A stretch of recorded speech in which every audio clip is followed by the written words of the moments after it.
Hello दोस्तों, कैसे हैं आप सब। मैं हूं पीजे फ्रॉम इंडी टेक और मैं लेके आया हूं आपके लिए टेकलेक इस हफ्ते के सबसे पहली खबर की तरफ मूव करते हैं, जो कि है विंडोज 12 की न्यूज एक्चुअली फेक निकली। काफी टाइम से इंटरनेट पर रूमर सर्कुलेट हो रहे थे कि माइक्रोसॉफ्ट जल्द ही विंडोज 12 लॉन्च करने वाला है, लेकिन रिसेंट रिपोर्ट्स ने कंफर्म किया है कि ये इन्फॉर्मेशन एक्चुअली इनकरेक्ट थी। रूमर एक अनरिलायबल सोर्स से स्टार्ट हुआ था, जिसके बाद में मल्टीपल वेबसाइट्स ने बिना वेरिफिकेशन के रिपीट कर दिया। माइक्रोसॉफ्ट का करंट प्लान विंडोज 11 को ही कंटिन्यूसली अपडेट करने का है, और अगर आपने अभी तक सब्सक्राइब नहीं किया है तो प्लीज सब्सक्राइब करें instead of completely new operating system launch करने का। इसका मतलब यूजर्स को नए फीचर, परफॉर्मेंस इंप्रूवमेंट और सिक्योरिटी अपडेट्स मिलते रहेंगे, लेकिन ओएस का नेम सेम रहेगा। टेक इंडस्ट्री में ऐसे रूमर्स काफी कॉमन होते हैं, स्पेशली जब कंपनीज नेक्स्ट जनरेशन प्रोडक्ट्स पर इंटरनली काम कर रही होती है। लेकिन ऑफिशियल अनाउंसमेंट्स के बिना किसी भी लीक को फाइनल मान लेना रिस्की होता है। अभी के लिए माइक्रोसॉफ्ट का फोकस विंडोज इकोसिस्टम को ग्रेजुअली इंप्रूव करने पर है, रेदर देन एक ड्रामेटिक वर्जन जंप पर। हर वायरल टेक रूमर सच नहीं होता। अब अगली खबर की तरफ मूव करते हैं, जो कि है फोन को पीसी बना दिया गूगल ने पिक्सल स्मार्टफोन्स के लिए एक इंटरेस्टिंग फीचर इंट्रोड्यूस किया है, जिसे एंड्रॉइड डेस्कटॉप मोड कहा जाता है। पिक्सल 8 और न्यूअर डिवाइसेस अब यूएसबी सी केबल से मॉनिटर कनेक्ट करके डेस्कटॉप स्टाइल इंटरफेस शो कर रहे हैं। जब फोन मॉनिटर से कनेक्ट होता है तो स्क्रीन पर मल्टीपल विंडोज ओपन हो सकती है, बिल्कुल कंप्यूटर की तरह। यूजर कीबोर्ड्स और माउस कनेक्ट करके नॉर्मल पीसी टास्क कर सकते हैं, जैसे ब्राउजिंग, डॉक्यूमेंट एडिटिंग और मल्टीटास्किंग। ये कॉन्सेप्ट पहले सैमसंग डेस्क में देखा गया था, लेकिन अब गूगल खुद एंड्रॉइड इकोसिस्टम में इस आइडिया को पुश कर रहा है। इस फीचर का मेन एडवांटेज पोर्टेबिलिटी है। एक ही डिवाइस फोन भी है और मिनी कंप्यूटर भी। अगर डेवलपर एप्स को ऑप्टिमाइज करते हैं तो फ्यूचर में स्मार्टफोन्स एवरीडे कंप्यूटिंग के लिए लैपटॉप का अल्टरनेटिव बन सकते हैं। स्मार्टफोन स्लोली पॉकेट कंप्यूटर बन रहा है। अब अगली खबर की तरफ मूव करते हैं, जो कि है यूट्यूब ने डिज्नी को भी पीछे छोड़ दिया। डिजिटल एंटरटेनमेंट इंडस्ट्री में एक बड़ा शिफ्ट देखने को मिल रहा है। रिपोर्ट्स के अकॉर्डिंग यूट्यूब 2025 में दुनिया की सबसे बड़ी मीडिया कंपनी बन चुकी है रेवेन्यू के हिसाब से। प्लेटफॉर्म ने अराउंड $62 मिलियन रेवेन्यू जनरेट किया है, जो ट्रेडिशनल एंटरटेनमेंट जायंट डिज्नी से भी ज्यादा है। यूट्यूब की सक्सेस का बिगेस्ट रीजन क्रिएटर इकोनॉमी है। आज thousands of creator full time career YouTube में बना रहे हैं। प्लेटफॉर्म पर एंटरटेनमेंट, एजुकेशन और गेमिंग न्यूज़ सब कुछ अवेलेबल है। शॉर्ट फॉर्म कंटेंट जैसे शॉर्ट्स ने भी एंगेजमेंट काफ़ी बूस्ट किया है।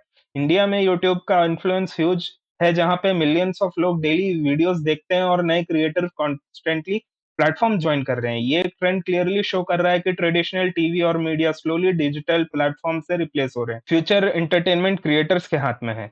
अब अगली खबर की तरफ मूव करते हैं, जो कि यूपीआई अकाउंट हैक करने वाला टूल एक्सपोज हो गया। साइबर सिक्योरिटी एक्सपर्ट्स ने एक नया डेंजरस हैकिंग टूल एक्सपोज किया है, जिसे डिजिटल लुटेरा नाम दिया गया है। रिपोर्ट्स के अकॉर्डिंग ये टूल स्मार्टफोन्स को टारगेट करके यूपीआई अकाउंट्स और सेंसिटिव डेटा को स्टील कर सकता है। ये अटैक यूजुअली मलिशियस एप्स या सस्पिशियस लिंक्स के थ्रू स्प्रेड हो सकता है। इंडिया में डिजिटल पेमेंट्स का यूज रैपिडली बढ़ता जा रहा है, इसलिए साइबर क्रिमिनल्स भी नए मेथड्स ट्राई कर रहे हैं। अगर फोन इन्फेक्टेड हो जाए तो attackers first financial data access करते हैं और फिर उसके बाद अनऑथराइज्ड ट्रांजैक्शन भी कर सकते हैं। एक्सपर्ट रिकमेंड करते हैं कि यूजर अननोन लिंक्स पर क्लिक ना करें और ऐप्स को सिर्फ ट्रस्टेड स्टोर से ही डाउनलोड करें। फोन सिक्योरिटी अपडेट्स को इंस्टॉल करना भी ना भूलें। डिजिटल पेमेंट्स कन्वीनियंट जरूर है, लेकिन सेफ्टी प्रिकॉशंस इक्वली इंपॉर्टेंट है। ऑनलाइन पेमेंट्स में अपने सेफ्टी का ध्यान रखना सबसे पहले होता है। अब अगली खबर की तरफ मूव करते हैं, जो कि है जियो अब एआई से मैनेज करेगा पैसे को। रिलायंस इकोसिस्टम का एक्सपेंशन कंटिन्यू हो रहा है और जियो फाइनेंस के एक AI powered mobile app launch करने की प्लानिंग हो रही है। इस ऐप का मेन एम यूजर्स को स्मार्ट फाइनेंशियल सर्विसेज प्रोवाइड करना है। आर्टिफिशियल इंटेलिजेंस का यूज करके ऐप स्पेंडिंग हैबिट्स को एनालाइज कर सकता है और यूजर्स को फाइनेंशियल सजेशंस दे सकता है। एग्जाम्पल के लिए बजटिंग, सेविंग रिकमेंडेशन और इन्वेस्टमेंट इंसाइट जैसे फीचर भी इस फ्यूचर में ऐड हो सकते हैं।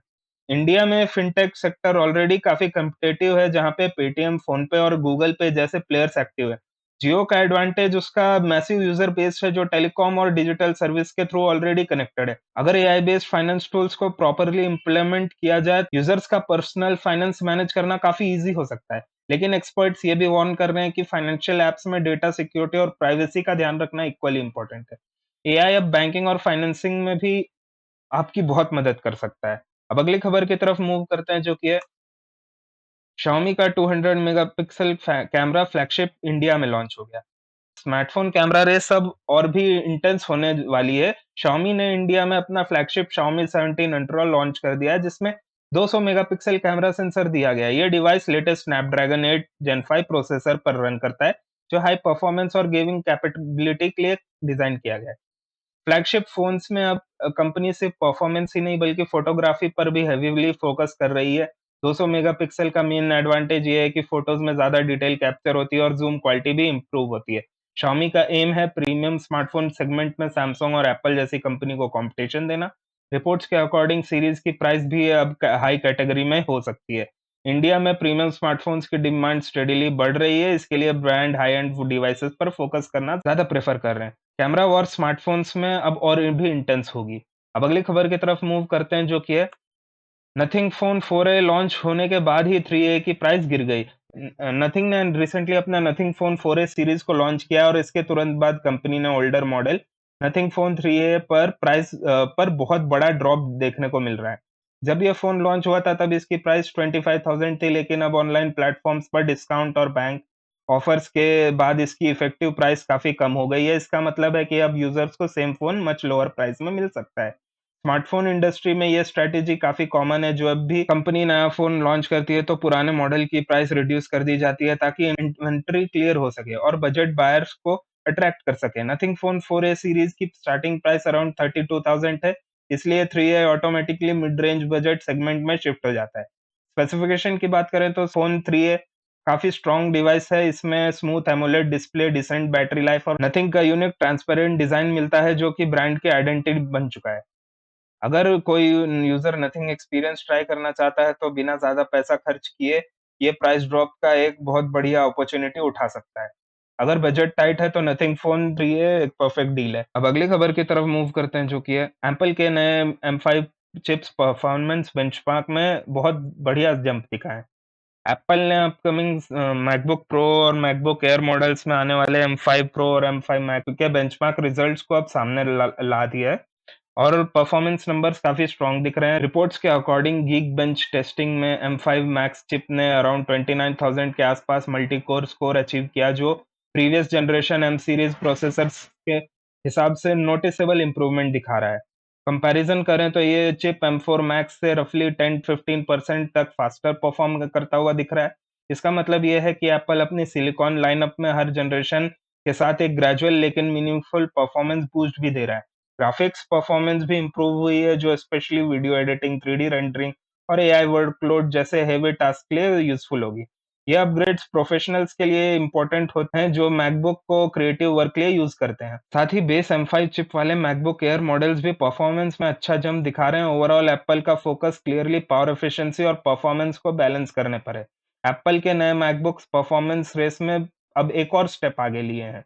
अब अगली खबर की तरफ मूव करते हैं जो कि है चाइना गवर्नमेंट ने ओपन क्लॉ एआई ऐप्स पर वार्निंग जारी की है। चाइना में एक popular AI tool Open Claw को लेकर गवर्नमेंट ने एक सीरियस सिक्योरिटी वार्निंग इशू की है। अथॉरिटीज ने गवर्नमेंट एजेंसीज और स्टेट ओन्ड बैंक्स को इंस्ट्रक्ट किया गया है कि Open Claw AI apps office computers पर इंस्टॉल ना करें। ये step mainly cyber security concern की वजह से लिया गया है। रिपोर्ट्स के अकॉर्डिंग कुछ डिपार्टमेंट्स को नोटिस भेजा गया है जिसमें कहा गया है कि अगर किसी एम्प्लॉय ने ओपन क्लॉ सॉफ्टवेयर इंस्टॉल किया है तो तुरंत उसे रिपोर्ट करें और सिक्योरिटी चेक स्टार्ट किए जाएँ। कुछ केसेस में एम्प्लॉइज़ जो अपने पर्सनल फ़ोन्स में भी इस ऐप को यूज़ करना चाहते हैं, उसको उसके लिए भी मना किया गया है और अगर ऑफ़िस फ़ोन है तो नेटवर्क से हमेशा कनेक्टेड रहना चाहिए। गवर्नमेंट का कंसर्न ये है कि ओपन क्लॉ जैसे ऑटोनोमस एआई एजेंट्स को काम करने के लिए काफ़ी ज़्यादा सिस्टम एक्सेस और डेटा परमिशन चाहिए होते हैं। इस वजह से सेंसिटिव डेटा लीक हो सकता है या एक्सटर्नल साइबर अटैक्स का रिस्क बढ़ सकता है। इंटरेस्टिंग बात यह है कि सिक्योरिटी कंसर्न्स के बावजूद चाइना में ओपन क्लॉ जैसे एआई ऐप्स का काफ़ी यूज़ फास्ट ग्रो कर रहा है और कंपनीज़ इस टेक्नोलॉजी पर प्रोडक्ट्स भी बना रही है। एआई पावरफुल है लेकिन गवर्नमेंट सिक्योरिटी रिस्क को लेकर सीरियस है। अब अगली खबर की तरफ मूव करते हैं जो कि रेजिडेंट इविल रिक्विएम ने मेटाक्रिटिक और स्टीम पर रिकॉर्ड्स तोड़ दिए। कैपकॉम का नया horror game Resident Evil Requiem launch होते ही मैसिव सक्सेस बन गया। गेम ने मेटाक्रिटिक पर अराउंड 9.5 यूजर स्कोर अचीव किया, जो प्लेटफॉर्म के हाईएस्ट रेटिंग्स में से एक है। साथ ही स्टीम पर भी इसने 3,44,000 से ज्यादा कॉन्करेंट प्लेयर्स का रिकॉर्ड बनाया, जो फ्रेंचाइजी का बिगेस्ट लॉन्च बन चुका है। गेमर्स बोल रहे हैं रेजिडेंट इविल सीरीज का ये बेस्ट गेम है। अब अगली खबर की तरफ मूव करते हैं जो कि है इंडिया बनाएगा चिप एक्सपर्ट्स, 85,000 डिजाइनर्स को ट्रेन करने का प्लान है। इंडियन गवर्नमेंट ने सेमीकंडक्टर सेक्टर को बूस्ट देने के लिए 85,000 चिप डिजाइन इंजीनियर्स को ट्रेन करने का टारगेट सेट किया है। ये ट्रेनिंग प्रोग्राम अब 315 एकेडमिक इंस्टीट्यूशन में चल रहा है और फ्यूचर में 500 इंस्टीट्यूशंस तक एक्सपैंड करने की प्लानिंग है। इनिशिएटिव इंडिया सेमीकंडक्टर मिशन के चिप्स टू स्टार्टअप प्रोग्राम पर का पार्ट है, जिसका एम इंडिया को ग्लोबल सेमीकंडक्टर इकोसिस्टम में स्ट्रांग बनाना है। फ्यूचर चिप्स इंडिया में डिजाइन होंगे, टेक और टैलेंट पाइपलाइन बहुत स्ट्रांग है।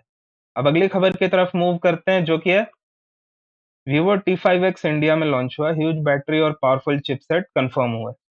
Vivo T5X 5G इंडिया में 17 मार्च को लॉन्च होने वाला है। फोन में MediaTek Dimensity 74,000 टर्बो चिपसेट दिया जाएगा जो फास्ट परफॉर्मेंस और गेमिंग सपोर्ट करेगा। इसका बिगेस्ट हाईलाइट है 72,000 mAh बैटरी, जो सेगमेंट की सबसे बड़ी बैटरी बताई जा रही है। रिपोर्ट्स के मुताबिक 23,000 के अंडर प्राइस रेंज में आ सकता है। बजट सेगमेंट में ये Vivo का पावरफुल बैटरी फोन जल्दी ही लॉन्च होगा। Help us grow. Don't forget to like, share and subscribe for more stuff like this. धन्यवाद।